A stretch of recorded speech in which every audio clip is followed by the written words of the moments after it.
Ya nuestra segunda entrevista. Así es, vamos a hablar ahora de salud, porque en el proyecto de ley de rendición de cuentas que envió el Ministerio de Economía al Parlamento se prevé otorgar una partida de 2.600 millones de pesos hacia la Administración de Servicios de Salud del Estado. Esto se debe, según explica el actual gobierno, a que se postergaron pagos por más de 100 millones de dólares en el año 2024, a asumir ahora en 2025. Para hablar sobre esta situación financiera del organismo como de la proyección que hay para adelante, vamos a recibir a Daniel Olesker, vicepresidente de ACE. Daniel, un gusto, bienvenido. ¿Cómo Igualmente, bueno, bienvenido. un gusto estar acá como siempre. Antes de entrar en concreto en todo lo relativo a la rendición de cuentas, conocer cómo aterrizaste en esta nueva responsabilidad que te toca asumir. Bueno, muy bien. Capaz que no estaba en mis planes a esta edad y con la idea de Yamandú, digamos, de tener un gabinete y un conjunto de directores en los entes renovado. Pero bueno, mi idea era otro camino dentro del gobierno, pero bueno, al final, un poco por pedido del propio Álvaro Danza, fui allí. Y aterricé bien. Yo creo que ACE es una organización muy buena para conducir, tiene un servicio para cumplir muy importante, tiene un nivel presupuestal que más allá de que pudiera necesitar más, porque siempre hay nuevas tareas para hacer, tiene un nivel que es más o menos el triple del que tenía en 2005, que permite encarar la tarea con optimismo, digamos, ¿no? Tiene su presupuesto libre de deuda, por eso importante lo que analicé hacia el principio, pero libre de deuda son 66.000 millones de pesos, fueron así en el 24 y bueno, ustedes saben que el 25 repite el 24, o sea que es un presupuesto relativamente importante para encarar la tarea, está un poco por debajo de lo que en promedio gasta una mutual, pero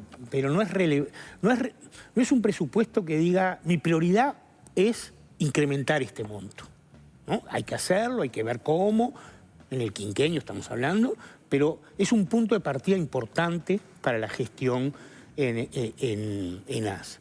Y buena parte de los problemas que incluso Silvia decía antes, la escuché cuando llegué, que se decían en la campaña, están vinculados a problemas de gestión.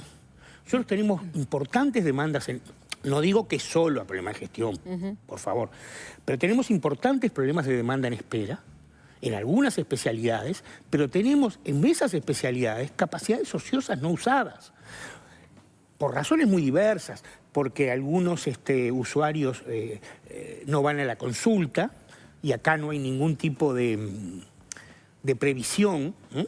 Porque las agendas muchas veces se dan mal, porque se topean, porque a las personas en vez de seis personas se le da 4, porque hay veces que no se usan todas las horas que se tienen. Es decir, hay una cantidad de problemas de gestión de agenda, vamos a llamarle así, que hace que la demanda en espera podría ser, no resolverse, pero bastante menor. En la gestión de medicamentos pasó eso, rápidamente pudimos reducir los medicamentos que no estaban en stock. Se habían descentralizado la compra, algo absolutamente mal, porque la compra centralizada tiene varias ventajas, además de la del precio, la capacidad de mirar el conjunto de la organización. Entonces, la demanda en espera, la gestión de medicamentos... Pero se había hecho eso supuestamente porque las faltantes de medicamentos eran por gestión también, ¿no? Se había tratado de mejorar la gestión. Sí, pero no se mejoró. No se mejoró. Claramente no resultó. No se mejoró. Y después el gran problema que encontramos para los tres que de alguna manera dependen de nosotros, es el primer nivel de atención. Y ahí sí no es un problema de gestión. Ellos desarmaron mucho el primer nivel de gestión. En la pandemia, porque entendieron que había que potenciar la estructura hospitalaria, un error, porque un buen nivel de atención hubiera mejorado mucho la llegada a los hospitales, y creo que también por su concepción muy hospitalaria de la atención. Entonces, medicamentos, tiempos de espera y primer nivel son como nuestras tres prioridades, en donde vuelvo a repetir, no digo que no se necesiten recursos adicionales, especialmente en el primer nivel, que desarmaron mucho, pero que es un problema básicamente de gestión de recursos y de organización del sistema. En tema de medicamentos, que fue algo muy conversado en la pasada gestión, el faltante de medicamentos, ¿en qué situación está hace hoy? ¿Hay los medicamentos que faltaban, en especial los para patologías? Bueno, nosotros detectamos 100 graves. medicamentos que faltaban y 92 ya fueron repuestos en los lugares. Eso es un informe, ustedes lo pueden ver porque está en el Parlamento lo pidió y se le respondió, está más detallado. Eso resuelve el problema de los que faltaban en ese momento. Pero repito, el problema es una gestión general de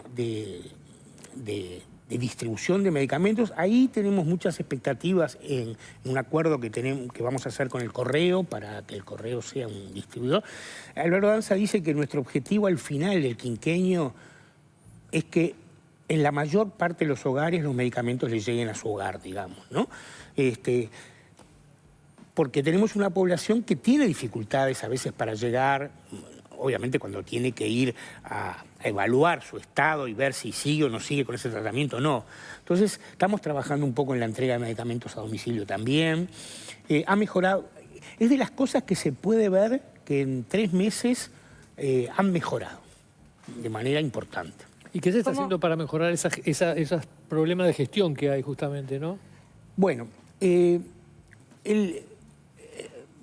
básicamente nosotros hemos hecho ya 4 o 5 cosas para la mejora de la gestión. La primera es pensar a ACE como una empresa. Y pensar a ACE, construir indicadores que midan la productividad de nuestros recursos humanos, nuestros recursos. Y eso implica tener una mirada integral, al menos en la región. Entonces, nosotros lo primero que hemos hecho fue definir 4 gerentes regionales, esos ya existían, pero localizarlos en el territorio. Porque antes trabajaban... Antes trabajaban en el 8º piso de Montevideo. De ACE, Montevideo, incluso el del norte, ¿no? Un poquito difícil para... Y ahora están todos en distintas ciudades. Todos en territorio. ¿Cuáles son esos centros? En el este, el gerente regional es de 33, pero obviamente tiene toda la región. En el norte es de la compañera Virginia Farrés de Artigas. En el oeste es de Florida. Y en la zona sur es Ana Noble, que está en Canelones y ocupa la zona de Montevideo y Canelones.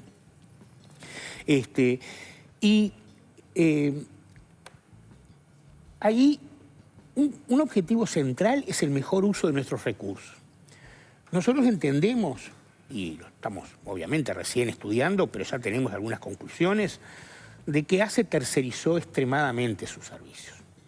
O sea, que compró cosas afuera que podría haber realizado.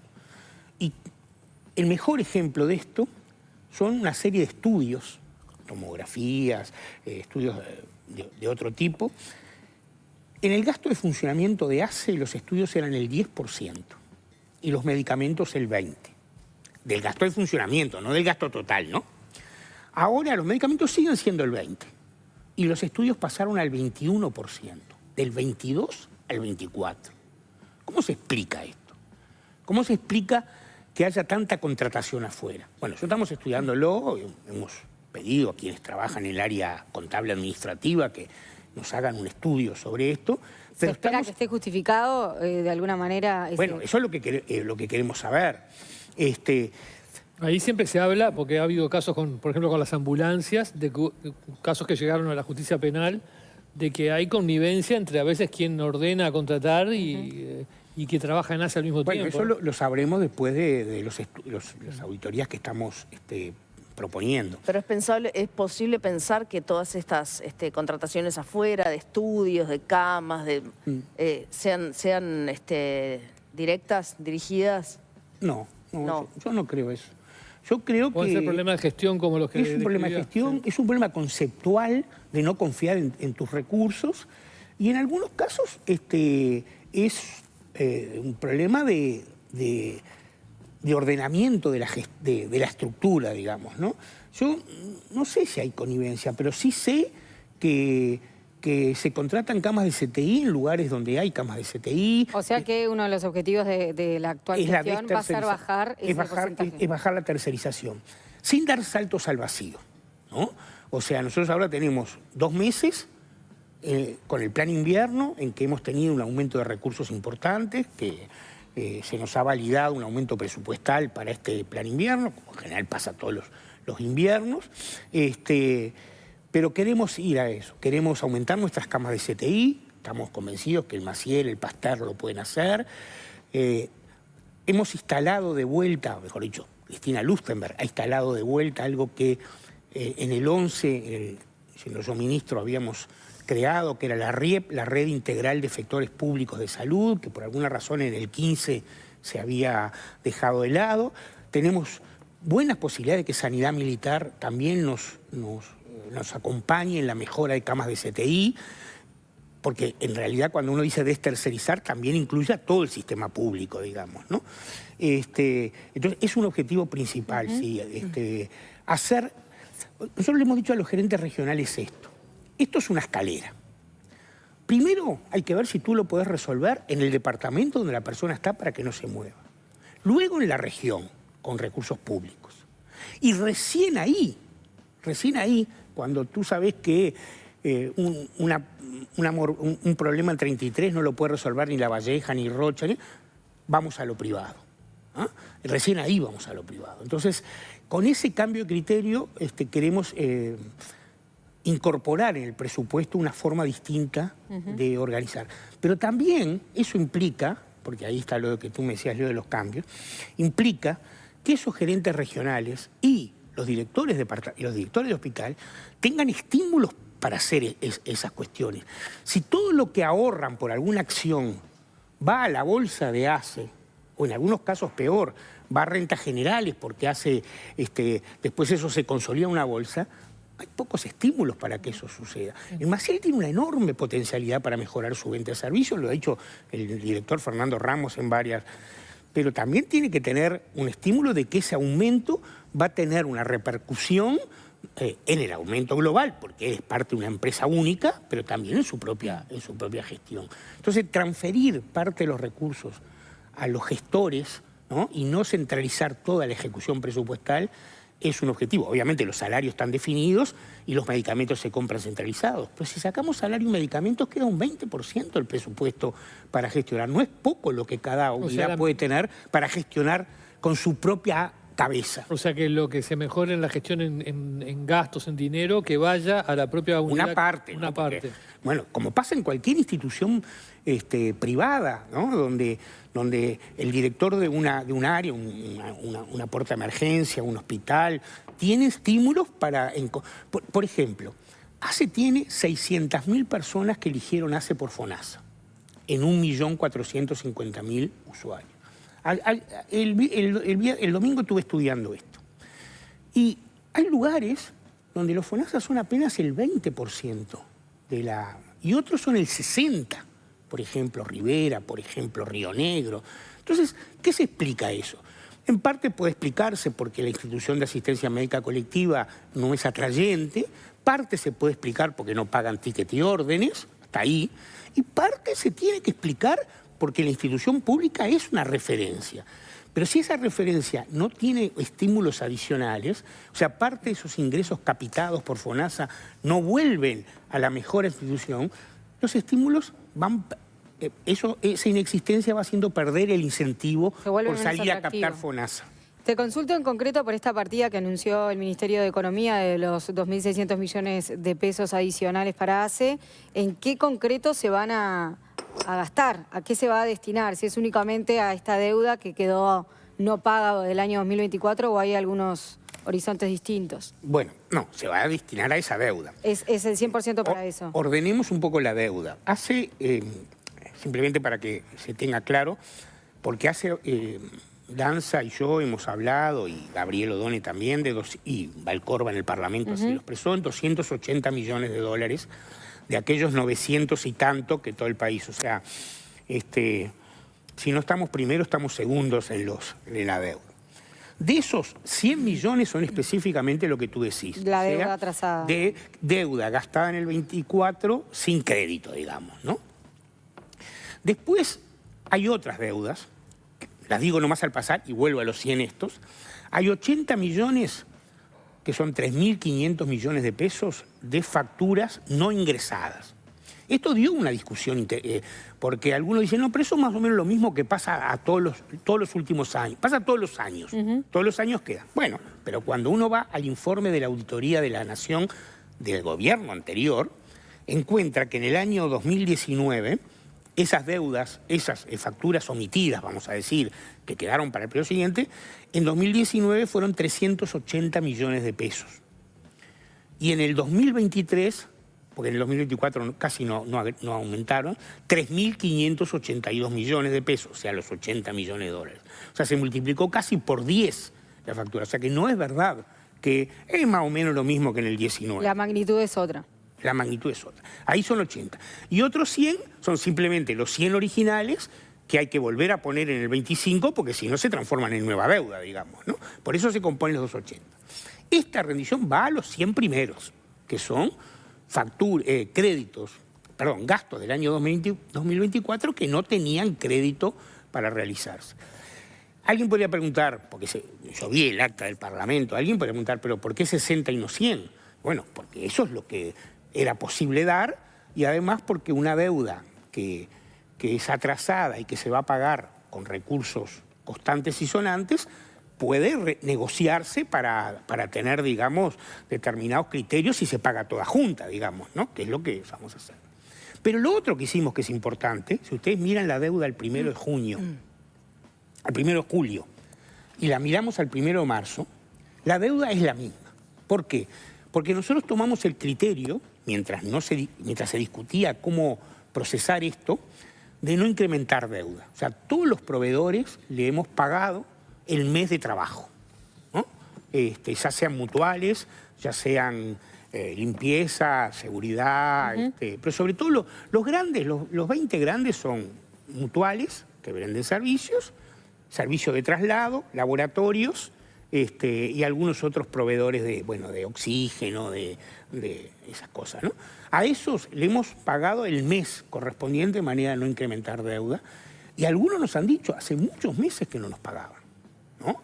Y en los más chicos, las cooperativas sociales, las pequeñas empresas que dan servicios de limpieza o de seguridad, de limpieza sobre todo, hemos tratado de pagarle con un poco más para que parte de la deuda se vaya cancelando, porque en muchos casos significaba, el atraso que se tenía significaba el eventual cierre de la empresa, ¿no? Recién habló de aumentar la productividad, ¿no? Y de que haya estímulos para hacerlo. ¿Qué se puede hacer con los que no son los directores, los jerarcas, con el funcionariado total, para que se comprometan en ese aumento de productividad y que estén estimulados para hacerlo? Yo creo que los funcionarios de ACE son funcionarios muy comprometidos con el servicio, pero necesitamos que entiendan el proyecto global, que sean parte de ese proyecto global, y que de alguna manera tengan cierta participación en la mejora de esa productividad o esa ganancia o esa cuestión. Y entonces, no digo que todo sea económico, pero la parte económica incide, y también que tengan un reconocimiento en la gestión institucional, digamos, que no tiene necesariamente por qué ser solo económico. Voy a poner un ejemplo bien sencillito. Nosotros nos proponemos, una meta que nos hemos propuesto, es, en el año 2011, siendo yo ministro, incorporamos una meta que era la visita domiciliaria a los niños que nacen. Después se discutió bastante y al final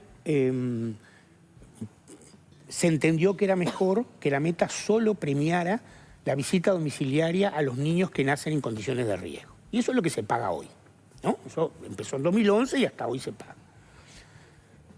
La meta es un 90%, un 85%, algo así. Parece cumplir en un 45%. Y digo parece cumplir Porque hay un serio problema en ACE, que yo no lo mencioné, pero que es una cosa que con el MEF, con el Ministerio de Economía hemos discutido bastante, que es el desarmado de los sistemas de información que ha habido en ACE en todo este último tiempo. Pero asumimos que sea así. Nosotros tenemos una meta que es no solo llevarla al 100%, sino incluir a todos los niños que nacen. Es decir, que al final del quinquenio todos los niños que nacen tengan una visita domiciliaria con el protocolo que corresponda, semanal, primer, bueno, que son madres saben eso.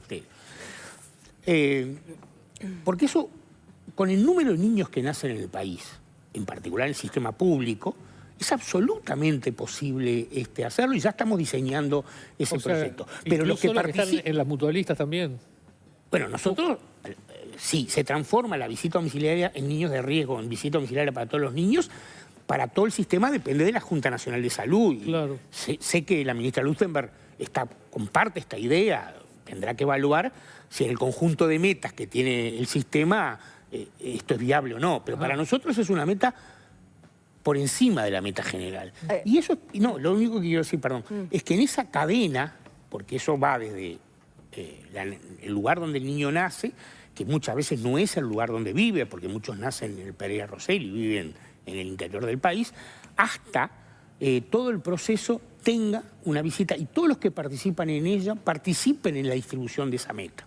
¿Y ahí cómo lo ataba con la productividad? Porque era un ejemplo de... Bueno, porque justamente una parte de la injusticia reproductiva del país es el bajo peso al nacer de los niños, la mayor prevalencia de enfermedades en los niños. Ojo, está claro que la injusticia reproductiva, como la llama siempre Leo Brioso, es parte por factores externos a ACE. Es por la alimentación, es por la vivienda en la que viven, es por la violencia que se genera en esos hogares. Pero una partecita, capaz que no muy grande, depende de las condiciones de asistencia de esos niños. Y eso es lo que queremos mejorar, la productividad de esos recursos. Ahí quería preguntarte, hay dos temas que me preocupan puntualmente y es los niños y los viejos. Los niños, hace pocos días conocimos que, de acuerdo a las autoridades de la salud, hay 126 chiquilines que no tienen los controles médicos al día. No todos son de ACE, pero hay. Una parte importante. Exacto. Bueno. Y por otro lado, tenés a los adultos mayores que en muchos casos viven solos, no tienen quien los cuide, se enferman, en fin. Y no hay una red de residenciales públicos que puedan atender todas esas situaciones. Lo sabemos porque sucede, si tú tenés dinero, la persona puede vivir, que no está en condiciones de vivir sola, puede vivir en un residencial que cuestan carísimo, o algunos no tanto, pero con malas condiciones. Sabemos que hay residenciales, hace poco se robó uno en Tacuarembó donde maltrataban a todas las personas que vivían ahí. Es un problema la vejez y el sistema público de atención en salud. ¿Hay algo pensado para eso? Bueno, sobre el primero ya más o menos creo que lo mencioné con la visita domiciliaria, agregándole algunas cosas que tienen que ver con todo el proceso, todo el ciclo de vida, llamémosle embarazo, niñez, adolescencia. Hay algunas otras cosas pensadas para ello. Hay también un tema con los problemas de desarrollo y aprendizaje. En el periodo pasado se utilizó el dinero del Fondo de Protección a la Niñez, que se aprobó en el 21, si no recuerdo mal, para las casas de desarrollo de la niñez. En mi opinión fue una cosa importante que se hizo, pero está absolutamente subutilizada bueno, en algunos lugares porque en determinados departamentos no hay fonoaudiólogo, no hay psicomotricista, bueno, hay que resolver eso. Y ahí otra vez está el costo de hacer y el costo de no hacer. Capaz que hay que resolverlo con recursos propios o capaz que allí sí hay que pensar en contratar servicios a instituciones que en el sector privado, en el BPS, perdón, ya lo hace mucho, ya conocidas con el nombre de AYEX, ayudas extraordinarias, digamos. Respecto al tema de los adultos mayores, es otra preocupación de ACE. Cuando uno mira la población de ACE es mayoritaria en menores de 18 y mayores de 55. O sea, en el medio, donde hay una enorme cantidad de trabajadores asalariados, muchos formales, que optan, digamos, por el sistema mutual. O sea, la mayoría está en esos dos, digamos, ¿no? Entonces, adultos mayores ACE tiene una participación importante. Y bueno, ahí también nos hemos planteado algunos objetivos. Ahí, por un lado, lo que tú decías, de casas de Residenciales. estadía, residenciales, básicamente en el Banco de Previsión Social. Eso hay que ampliarlos, hay que ampliar esa cupo porque los cupos privados son muy pocos, son muy inaccesibles. Y después lo que hay que hacer es también un seguimiento a esas personas en su atención. Nosotros no vamos a poder resolver el tema de la soledad, digamos, ¿no? Sí, eso es un problema más de toda la política social, buscar más del MIDES, digamos, y del Instituto del Adulto Mayor. Pero nosotros tenemos que resolver un seguimiento asistencial, porque ¿cuáles son las enfermedades de esas personas? Bueno, son enfermedades crónicas vinculadas a cardiológicas, respiratorias, oncológicas. Tenemos que podemos actuar sobre los factores que agudizan esas enfermedades, sobre el sedentarismo, sobre el tabaquismo, sobre todas esas cosas, y tenemos que trabajar haciendo screening lo más posible, lo más seguido a esa población, digamos, ¿no? Y estamos un poco en eso. Daniel, tenemos que cerrar, pero me queda una última pregunta. ¿Qué grado de optimismo tenés en relación a que el Parlamento apruebe efectivamente esta partida que el Ministerio de Economía pretende darle a... Sí, yo creo que la va a aprobar, todo el optimismo. Yo creo que todos, más allá de los discursos y ellos tienen claro que ACE es una organización muy importante, que efectivamente tiene una deuda, después se puede discutir el origen. Nosotros tenemos una posición que ya expresé aquí. No, yo soy muy optimista que efectivamente esto se va a aprobar y nos va a dar una herramienta muy importante para poder tener un presupuesto, como yo digo, libre de deuda, que nos permita, vuelvo a lo que dije al principio, un presupuesto importante para una organización como la nuestra, alcanzar estos objetivos de asistencia y de mejora en el uso de nuestros recursos. Muy bien, Daniel Olesker, vicepresidente de ACE. Mucha suerte en el nuevo desafío y gracias por haber venido. Muchas gracias a ustedes. Muchas gracias. Nosotros vamos ahora a actualizar los datos del tiempo.